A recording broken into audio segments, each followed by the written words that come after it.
I'm here to announce that we do have full support for client extensions available. It has been released on Liferay Cloud, Liferay Pass. It's behind a feature flag right now, but you can have access to it if you ask, and we can get you early access. I want to highlight some of the changes to the developer experience for better, I hope, that you can see with the full client extension support on Pass. Namely, I'm going to show how you could migrate a traditional service builder portlet to a low-code application using Liferay Pass. I also want to show a few other development scenarios as we have time that I think that will show off the capabilities of the developer environment, the developer experience on Liferay Pass. And then if we have time, I don't know that we will, we can look at a few of best practices and recommended approaches with client extension development, and then look a little bit at the roadmap as well. Okay, so last month we released client extension support for Liferay Pass. It's available for internal users in Teams.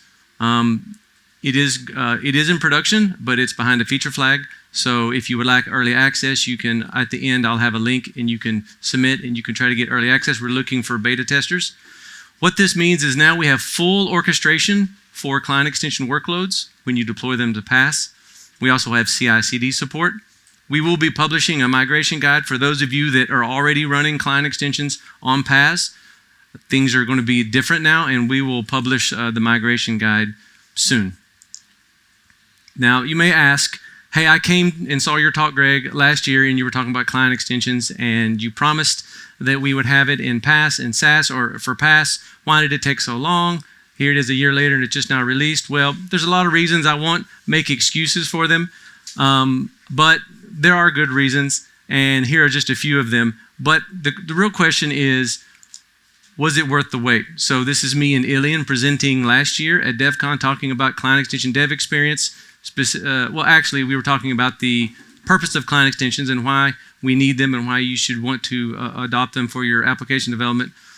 And this was one of the key pitches we said. If you look up in the top right, it was basically saying, you can leave DXP alone, you can deploy and redeploy your applications without touching DXP. And we wanted that same experience on Pass. Now, we have that in SAS today, but we wanted it on Pass as well, because sometimes you do need to touch DXP. Sometimes you do need to add those OSGI modules. But we wanted to deliver this experience of being able to deploy changes to your Pass environment without restarting DXP. And so we have done that. So these are a couple of screenshots of, on the left, you have the Jenkins pipeline running, and it's only building and deploying client extensions. So it's leaving your DXP stack, your core services alone. And on the right, you can see it's actually deployed the application, and then the cloud stack at the bottom has not been deployed. You can see the build IDs are different, timestamps are different, so it's actually able to differentiate and so deliver on that idea that we had that we pitched a year ago. Now, what do you need to know if you're going to adopt this new feature? One thing that if you've been deploying client extensions to Pass today, you've been doing it through just embedded mode, I call it. So basically, the zips are a part of the DXP image. And so DXP is actually hosting your client extension code. That's no longer the case. When you move to this new feature, all client extensions will be orchestrated in their correct manner in the sense of the way it works in SAS. And that is that front-end, batch, microservice, they'll all be orchestrated separately. They will not live and run inside of DXP. The only thing DXP will hear about is just the configuration of them. And so how do we do that? We actually do that through this. Oh, another thing you need to know is that there's not just one pipeline, there's actually two, and both pipelines are conditional. And I'll explain that a little bit, which means that it may not always run when you think it should run. And then, of course, LCP deploy your extension. That's still going to work. Just as it does in SAS today, that's going to work in Pass as well. So let me explain a little bit about the conditional logic. Right now, we have the cloud pipeline, and we've added a new one called the client extension pipeline. And there's a little bit of logic here, and so I got into programming because I like state machines and geometry, and so I like diagrams like this, but it may be incorrect. You may be able to spot a flaw, so come find me, test it out. There may be a hole in this flow chart, but basically, this is kind of showing you on whether or not that pipeline will run. and the DXP pipeline will run if anything other than client extensions has changed. So anything in DXP, anything in the core stack, or if the user starts it. So the user goes and invokes a build, it will always deploy. Now, what I mean by deploy, I mean compile, cloud build, and then also deploy to the environment if the deploy branches match. Now, with the client extension pipelines, it's saying that it will build if any client extension change or anything else changes. So if you have a change set and you push it, if it includes both DXP changes and client extension changes, then client extension will be deployed as well. So behind the scenes, when you actually deploy, if you do LCP deploy to pass, or whenever you invoke the Jenkins build and then it deploys to pass, this is a little bit of a crude diagram of what's going on, but this just shows you how we're able to accomplish deploying client extensions without touching DXP, because Cloud API is actually delivering the client extension config per virtual instance to the DXP instance that's linked, and in SaaS that's kind of done behind the scenes. And pass, you're in control of DXP, but we still perform that implicit linking, and we figure out which virtual instance that you're really targeting. And then, of course, it deploys the client extension workloads as custom services.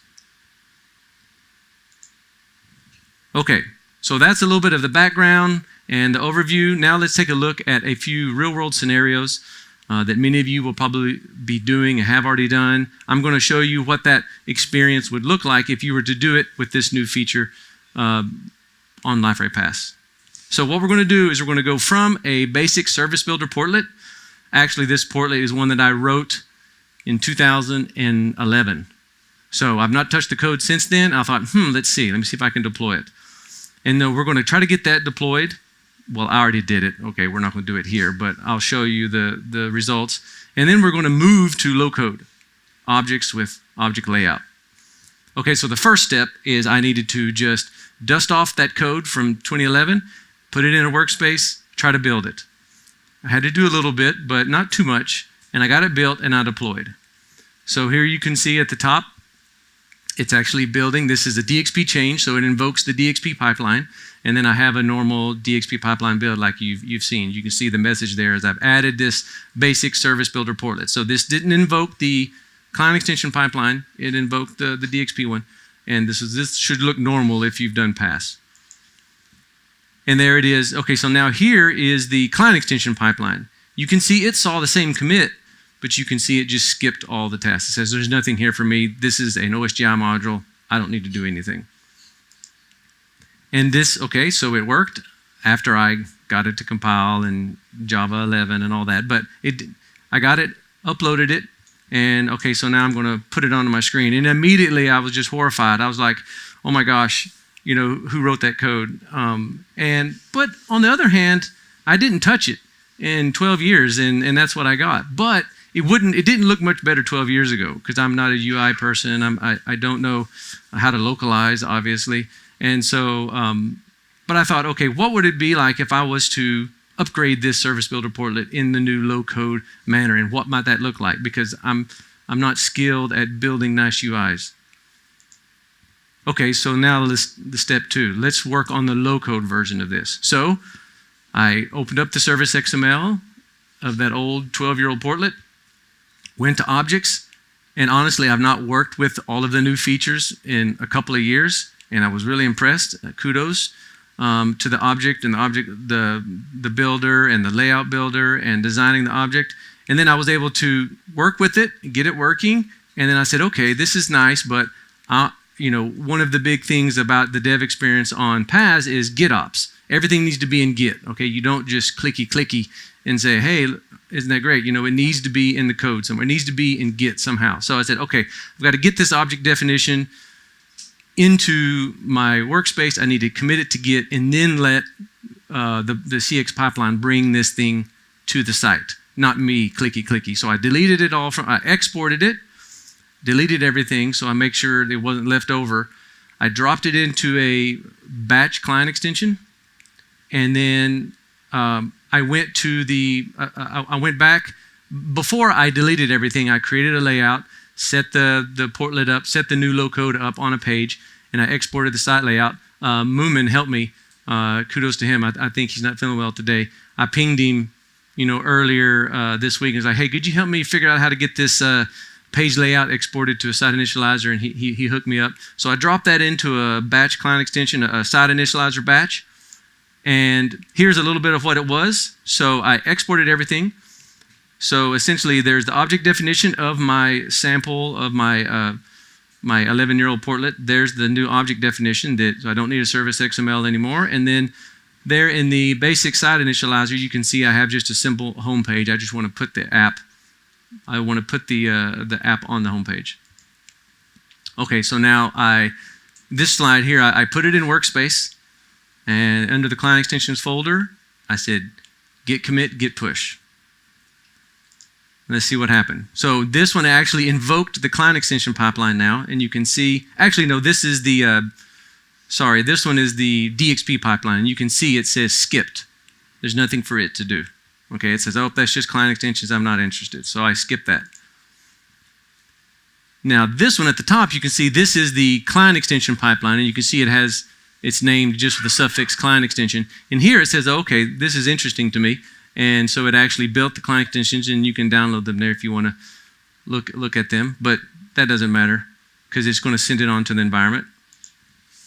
And then here is what the build page looks like. So you can see on the second row is the first build I did.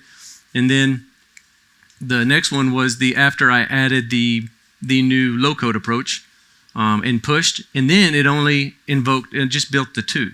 So that's actually, that build got there from the other pipeline. Now, it's not easy to tell in this UI which pipeline it came from, and that's something we'll address. But yeah, so I'll have a chat with the console guys soon. Okay, so I deployed it. It came up, and I was really happy. And there it is. I go to the site, and there's my new basic site. So, and there we are. On the left is the 11-year-old JSP portlet I wrote. 11, 12 years ago, and on the right is just for those two files. And then I have this beautiful looking UI. And I put the little thing in between to show you, I was trying to put labels, and then that got beyond me. But on the left is the old, and on the right is the new. And so that just kind of shows you the A-B comparison there. And then, of course, there's a lovely UI that I could never write. And it looks so beautiful compared to what I did, 12 years ago. And I wrote no code. I mean, the amount of, just like Andrew was saying in his talk, the amount of, the lines of code I wrote to do that really horrible thing on the left compared to what I had to do on the right. I mean, it's night and day is an understatement. Okay, so that's the first scenario I want to talk about. The next one is the ticket application. Now, this one is like, it's new school. So from the get-go, it was built with low code and objects, and then a front-end React UI, and then object actions on the back end. This is exactly the application we demoed last year, but we were demoing it in local or self-hosted mode. So I wanted to kind of review what would that look like now that we have client extensions on PaaS. Let me kind of replay that scenario that we did a year ago, but let's do it as if we had PaaS. So here's what it looked like. So these are the steps we did last year. If you were in that talk, this is what we had to do. Now, I'm being a little hyperbolic here. Of course, actually not too far, because at the time, it's probably improved now, but at the time you had to do them one at a time and make sure it worked. Because if you deployed like ticket batch before you did the list type, it would give up. So maybe it's improved now with ERCs and things like that. So this may not be as bad, but this is literally, I copied it and pasted it from the steps that you had to deploy the client extension self-hosted last year. And then, so you can see it, that got all the client extensions, both front-end, batch, and the microservice running. And it worked. Here's what it is with Liferay PaaS. You just push. You have all your code and you just push. And the reason that works is because this beautiful little field we have in the LCP JSON called dependencies. So if you have 5 different projects and they all have different client extensions and they all have a dependency, like batch needs to go before cron or before your this other batch, then you can just list those dependencies in an array in the LCP JSON, and Cloud is going to see that and say, okay, I'll bring up this workload, make sure it's good, and then I'll start your next one. And so I can just send the whole batch, I can send the whole, all the workloads up at once, and the Cloud orchestrator will figure out what needs to happen. Also, the other thing about this slide, what I didn't put in here is retries. Because maybe you run it and it's not ready, and so you have to retry. Or maybe it has a failure and because of some network issue, and then you run it again. Here, I mean, the way the Cloud works is it's going to keep retrying. It's going to keep trying to bring up your services. It's not going to stop until either the services are ready or you tell it to stop. So it's going to sit there and work until it's up. And so, like you said, all I had to do was git push. And here you can see, here's all of those client extensions that are up. Now, I didn't capture a screen where they were getting ready, but you can imagine that they're not immediately ready. They have to come online. But this is what it got to a few minutes later. And this is the result. You can see this is running on a UAT environment that I've been working on the last week. So there's the ticket application. And you can see at the bottom, with the recent activity, you can see that comes from a microservice client extension, so it's doing round trip. Now, the other good thing about what I would want to do is that, okay, so this is pretty nice, it's all ready, but honestly, there were some things that failed, right? And I'm like, why is it failing? Let me go look at the logs. Oh, I see, okay, redeploy. But if it got to a point where I couldn't see from the logs, what's nice about PaaS is, now, I don't even know if this is legal, but I said, well, I need to debug DXP to figure out what's going on. And so I just threw this environment variable on the LCP JSON, and then I added the external port there and said, open up, actually, it's false. I think it was set to true. I screenshotted the wrong one. So this is what it is in the repo. I switched that external on line 3 there. And the bottom one, I switched that external to true, redeployed. And you can see here that now we have 2 endpoints for Liferay. There's the normal 8080, which is internal. You can't access it. That's just internal to the cluster. But then the second one is the external port 8000, TCP, so I could hook up a debugger. Now, I don't recommend it, and so this is bad because if you leave it open, you know, anyone can connect your JVM. So I don't recommend this. This is not for, you have to use this with caution, but I'm hoping that, I found it useful, and I hope we can give this to PaaS developers in a much more safe and secure way through a SSL proxy or something like that. So here we are, there I am connected in IntelliJ port 8000 to the host. So that made it a lot easier. Okay, so the next thing I want to show is, okay, so now that I had this client extension, this ticket application in the cloud, I wanted to play around with what would it look like if I wanted to do an end-to-end test. If you came to my talk earlier, I showed about functional testing inside of Workspace. And so Drew Brokey has been working really hard on building some example scaffolding of how we can have you know, a Workspace script that sets everything up, runs a playwright test or whatever functional tester you want to use, Selenium or Cucumber or whatever, and then tears everything down. And that's really great. But what I wanted to do was take that middle piece, the middle piece of the playwright scripts, and extract that as a cloud job, as a cloud runner. Because what I wanted to do is yes, we could get it running in CI. That's nice. But I wanted to do an end-to-end test where I have a real PaaS environment with real DXP and real live client extensions, and then I want to spin up some functional tests pointing at that environment.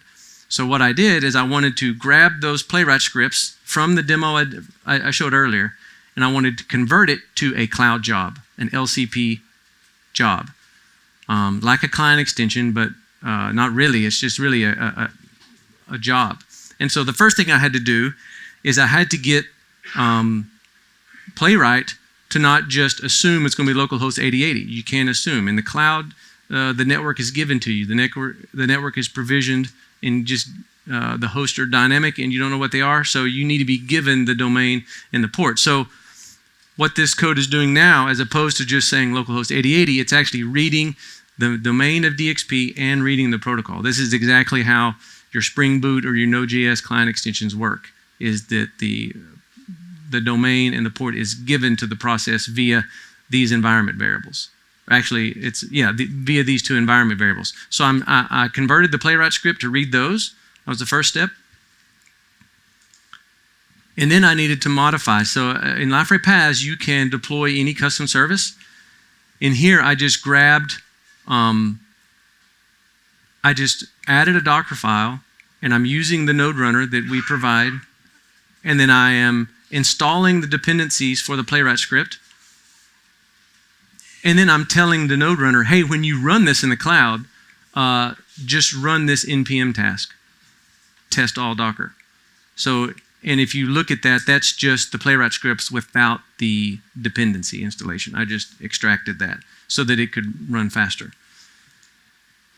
And then here's the LCP changes. Here's the lcp.json. So I added this, and I said, okay, well, you need these environment variables, because that's going to be my, whatever environment I deploy to, cloud is going to inject the DXP information at those environment variables. So you know the DXP that you're linked to implicitly, the default virtual instance, if you want to know.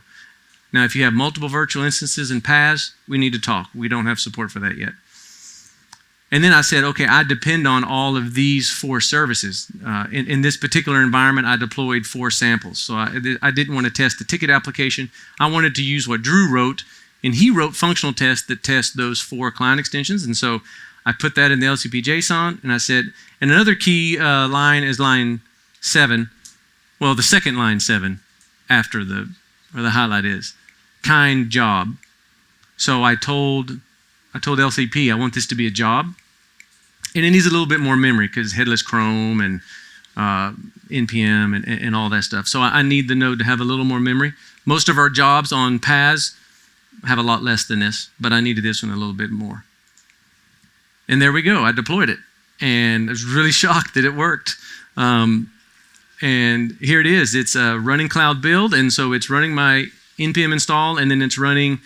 It's actually installing headless Chrome there onto the image.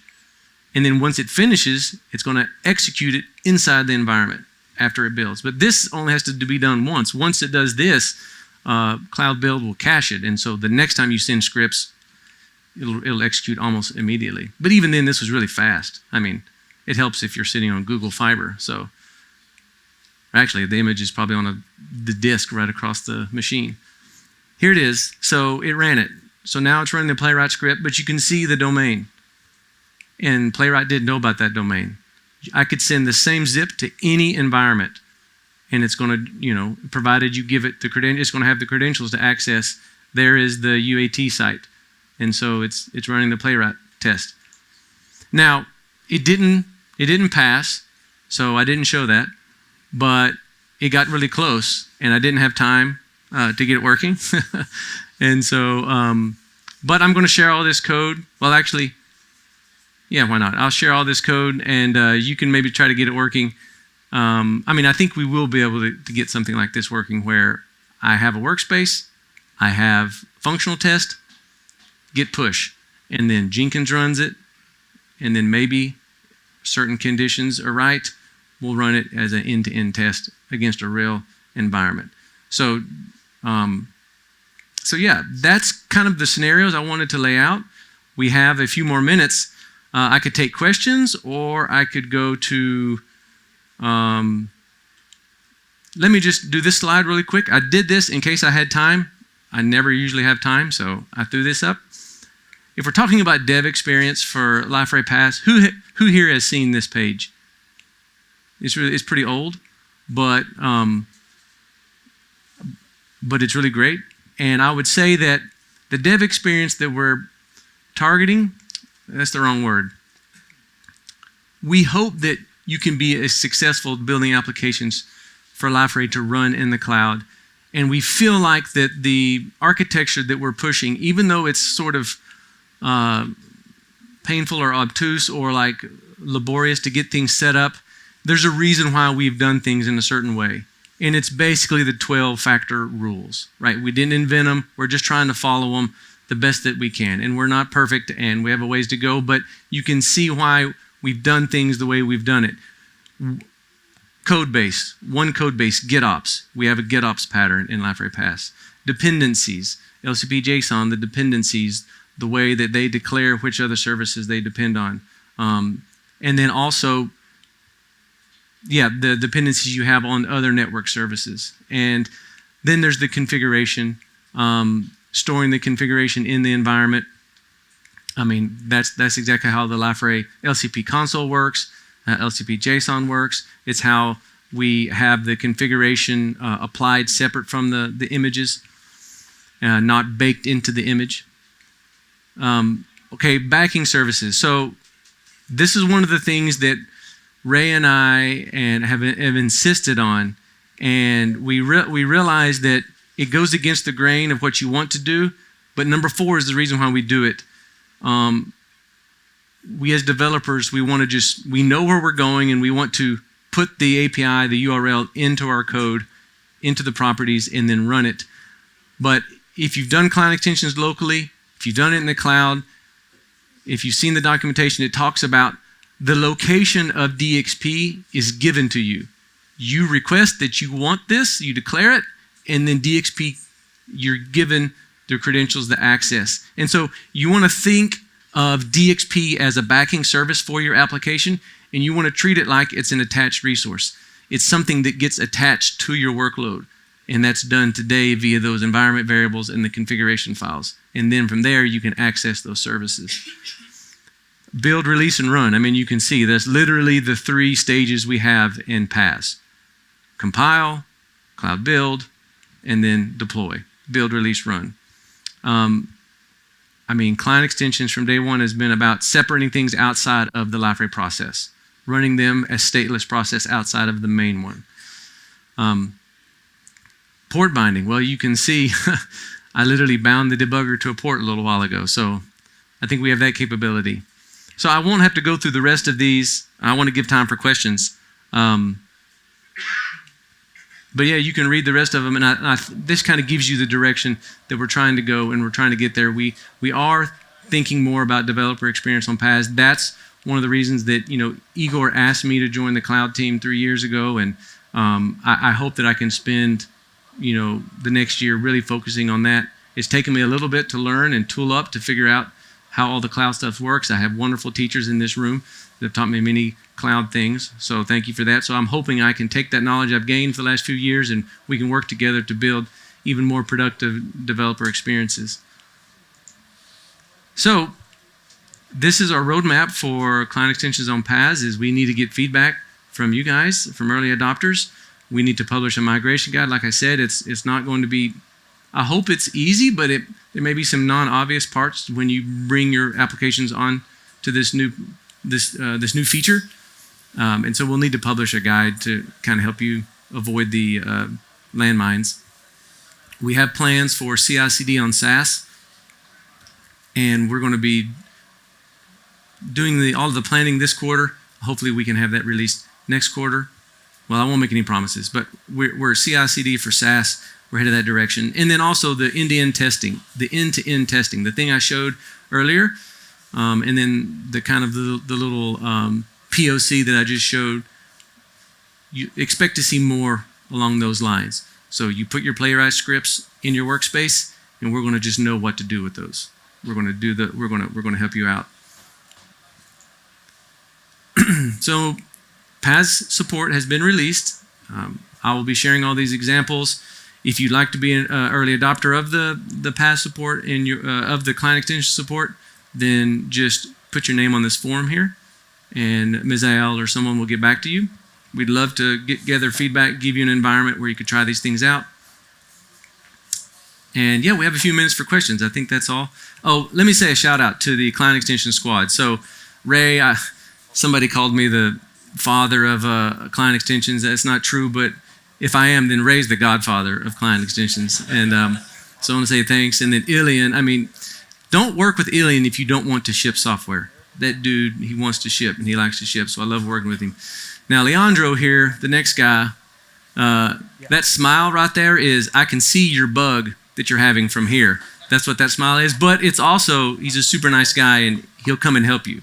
I love working with Leandro. He's great like that. He just knows a ton. And then Zepha, thanks to him, because, it's been kind of a, hairy year this year with the escalations, the client extensions, the production issues, and not being able to work on the things we wanted to work on because we need to go help these customers. And there's been a few moments where I'm like, and a call with Zepha is calming, and he says, have you opened a ticket? And I'm like, no, I have not. So he helps me do that, but he helps calm me down. So thanks, Zepha. Yeah, just a big shout out to everyone I've got to work with on this feature. It's been great. So I can open it up for questions. Have a few moments. So thanks for your attention.